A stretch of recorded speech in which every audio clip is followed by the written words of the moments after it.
नमस्कार दोस्तों, आइए सुनते हैं आज की कहानी। जिसका पति ज्यादा कमाता है उसकी पत्नी का ही सम्मान सबसे ज्यादा होता है। इस घर में किसी को नैना की रोटी बुरी नहीं लग रही थी, बल्कि मैं कम कमा रहा हूँ वो बुरा लग रहा था। आज रियांश और नैना की नई फैक्ट्री का उद्घाटन था। देखते ही देखते एक साल में ही इतनी मेहनत करके दोनों पति पत्नी ने अपनी फैक्ट्री भी खड़ी कर ली। सभी रिश्तेदार आए थे और रियांश की खूब तारीफ किए जा रहे थे। भाई और भाभी विवेक और राशि भी रियांश के आगे पीछे घूम रहे थे। रियांश की माँ सुभद्रा जी अपने बेटे की तारीफ सबके सामने किए जा रही थी और बार बार गर्व से भरे जा रही थी। और सब लोग रियांश को बधाइयाँ दिए जा रहे थे। ये अलग बात थी कि इस प्रगति में बहू का भी पूरा योगदान था, लेकिन बहू को भला कौन पूछता है। इतने में पंडित जी ने रियांश को आवाज देकर कहा, अरे यजमान, पूजा का समय हो गया है, आकर पूजा पूर्ण करवाइए। वैसे भी पूजा मुहूर्त पर ही हो जाए तो ही अच्छा होता है। उनकी बात सुनकर रियांश ने कहा, बस पंडित जी 5 मिनट और, नैना अभी आती ही होगी। रियांश की बात सुनकर सुभद्रा जी ने कहा, अरे बेटा, अगर नैना को आने में देर है तो तेरे भैया भाभी पूजा में बैठ जाएंगे, पर पूजा तो मुहूर्त पर ही होनी चाहिए। पता नहीं नैना कहाँ रह गई, कोई काम समय पर नहीं करती। सुभद्रा जी की बात सुनकर रियांश मुस्कुराकर बोला, कोई बात नहीं माँ, कितनी ही देर क्यों ना हो जाए, पूजा में तो नैना ही मेरे साथ बैठेगी। उसकी बात सुनकर सुभद्रा जी ने कुछ नहीं कहा और मुंह बनाकर रिश्तेदारों में जाकर बैठ गई। और रियांश यथावत नैना का इंतजार करने लगा। इंतजार करते करते उसे वो दिन याद हो आया जब नैना उसकी पत्नी बनकर उसकी ज़िंदगी में आई थी। रियांश ज़्यादा पढ़ा लिखा नहीं था, क्योंकि शुरू से ही पढ़ाई में कमज़ोर रहा था। इसलिए स्कूल के बाद तो उसने पढ़ाई ही छोड़ दी और छोटी मोटी नौकरी करने लगा। जबकि रियांश का भाई विवेक अच्छा खासा पढ़ा लिखा था और अच्छी नौकरी करता था। इस कारण से रियांश की माँ सुभद्रा जी का भी रुझान अपने बेटे विवेक की तरफ ही था। जाहिर सी बात है, जिसके पति का घर में बोलबाला होता है उसकी पत्नी का ही सम्मान सबसे ज्यादा होता है। यही हाल घर की बहुओं का था। राशि घर में रानी की तरह रहती थी, जबकि नैना घर में सबके लिए एक नौकरानी भर थी। नैना दिन भर घर का काम करती थी, पर फिर भी उसके हिस्से सिर्फ ताने ही आते थे। रियांश जो भी कमाता था वो सब सुभद्रा जी के हाथ में लाकर रख देता था। नैना को अगर कुछ चाहिए होता था तो सुभद्रा जी से मांगना पड़ता था, पर सुभद्रा जी से पहले तो राशि ताने सुनाने लग जाती थी। यहाँ तक कि नैना के खाने पीने में भी रोक टोक थी। राशि और सुभद्रा जी नैना की थाली पर नज़र जरूर रखती थी कि वो अपनी थाली में क्या क्या लेकर बैठी है, और फिर उसे खाते देखकर जरूर बोलती थी, हाँ हाँ, मुफ्त का माल है, उड़ा लो। बेचारा जेठ तो कोल्लू का बैल बना बैठा है, इन्हें क्या फर्क पड़ता है। नैना का हाथ खाते खाते रुक जाता। ऐसा नहीं था कि रियांश को दिख नहीं रहा था। एक दो बार सुभद्रा जी को उसने समझाने की कोशिश भी की थी, पर सुभद्रा जी ने उसे ही चुप करा दिया। पर उस दिन बात कुछ भी नहीं थी। एक आम के अचार की इतनी औकात नहीं होती जितनी उस दिन नैना को दिखाई गई थी। दरअसल उस दिन रविवार था, घर में सभी सदस्य मौजूद थे। इस कारण सुभद्रा जी ने नैना को मटर पनीर, दाल मखनी, फ्राइड राइस, गुलाब जामुन और पूरी बनाने को कहा था। राशि तो वैसे भी कोई काम नहीं करती थी। नैना ने अकेले ही रसोई में सारा खाना तैयार किया। खाना तैयार करके वो गर्मा गर्म पूरी तल रही थी और साथ ही सबको खाना परोसती जा रही थी। सब लोगों ने खाना खाया, लेकिन किसी ने ये ध्यान ही नहीं दिया कि नैना के लिए सब्जी बची ही नहीं। नैना खाना खाने बैठी तो उसने देखा कि सब्जी और दाल के बर्तन खाली थे।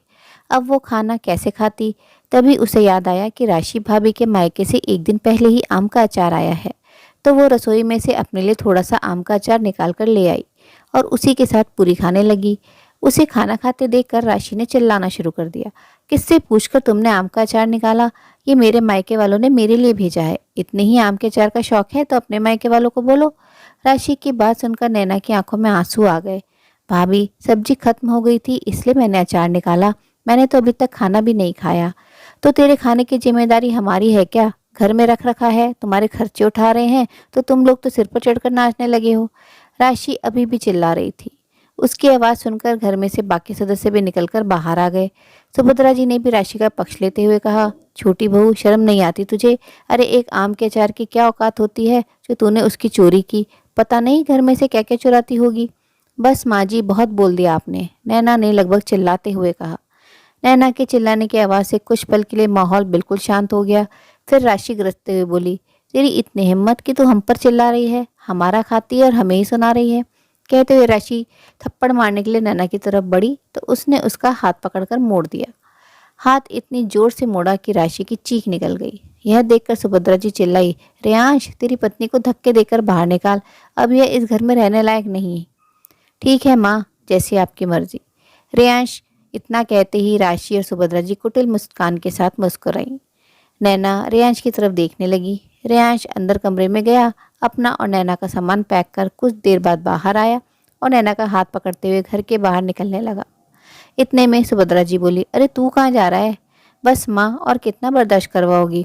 पता है इस घर में किसी को नैना की रोटी बुरी नहीं लग रही थी, बल्कि मैं कम कमा रहा हूँ वो बुरा लग रहा था। अगर आज मेरी कमाई भी अच्छी होती तो मेरी पत्नी को इतना कुछ सुनना नहीं पड़ता। सारा काम वो करती है पर ताने भी उसी के हिस्से में आते हैं। इसलिए अब आप भी चैन से रहो और हमें भी चैन से रहने दो, इसलिए मैं घर छोड़कर जा रहा हूँ। कहता हुआ रेयांश घर से निकल गया। किसी ने उसे रोकने की कोशिश भी नहीं की। उसके बाद दोनों किराए के कमरे में शिफ्ट हुए। उनकी वहाँ गृहस्थी बसाने में नैना के माता पिता ने पूरा योगदान दिया। कुछ दिनों बाद नैना और रेयांश ने हिम्मत कर लोन लिया और एक छोटी सी टाई और डाई का काम शुरू किया। तब कपड़ों को रंगने का काम एक कमरे से शुरू होकर कब फैक्ट्री में तब्दील हो गया, दोनों को ही पता नहीं चला, पर दोनों की मेहनत आज नजर आ रही थी। इतने में बाहर कार आकर रुकी। उसमें से नैना निकलकर बाहर आई। साथ में उसके मम्मी पापा भी थे। उन्हें देखकर रेयांश मुस्कुरा दिया और खुद आगे बढ़कर उन लोगों को अंदर लाने के लिए उनके पास चला गया। हमेशा शिफॉन की हल्की सी साड़ी पहनने वाली नैना आज भारी चुनरी की साड़ी पहनकर आई थी। गहनों के नाम पर गले में बस एक हल्का सा मंगलसूत्र और कानों में छोटी बालियां थी।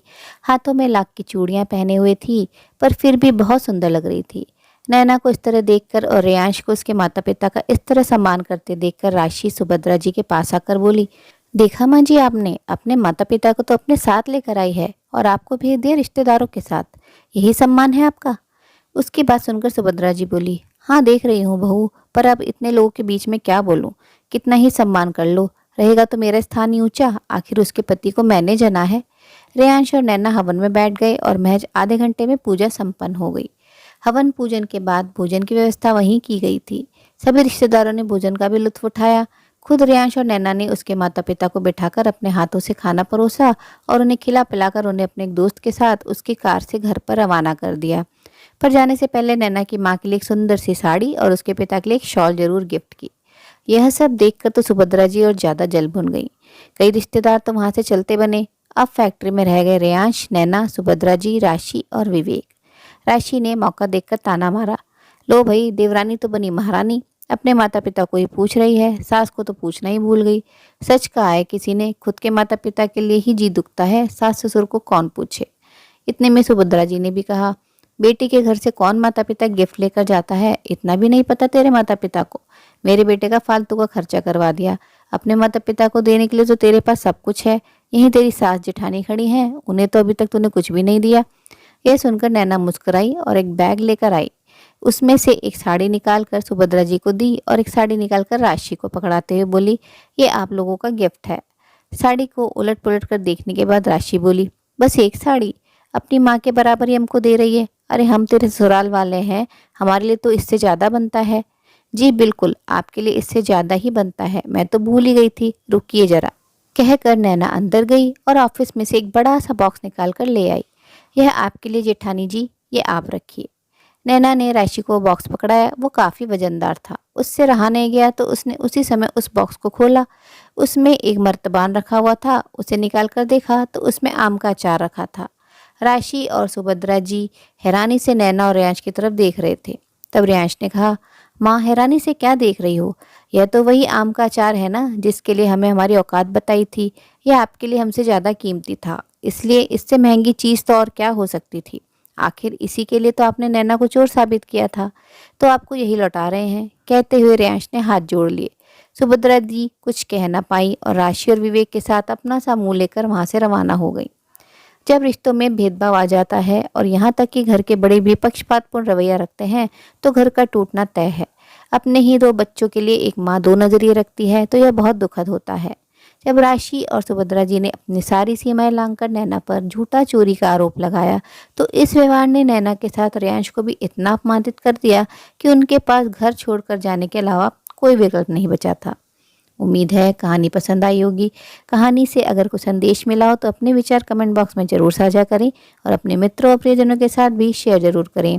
दोस्तों, आपसे अनुरोध है, अगर आप चैनल पर नए हैं तो ऐसी ही नई नई जीवन से जुड़ी कहानियाँ सुनते रहने के लिए चैनल को सब्सक्राइब जरूर करें। कहानियाँ अंत तक सुनने के लिए आप सभी का दिल से बहुत बहुत शुक्रिया। तो फिर मिलते हैं अगली कहानी में। तब तक के लिए आप लोग अपना ध्यान रखिए, खुश रहिए, ऐसे ही कहानियाँ सुनते रहिए।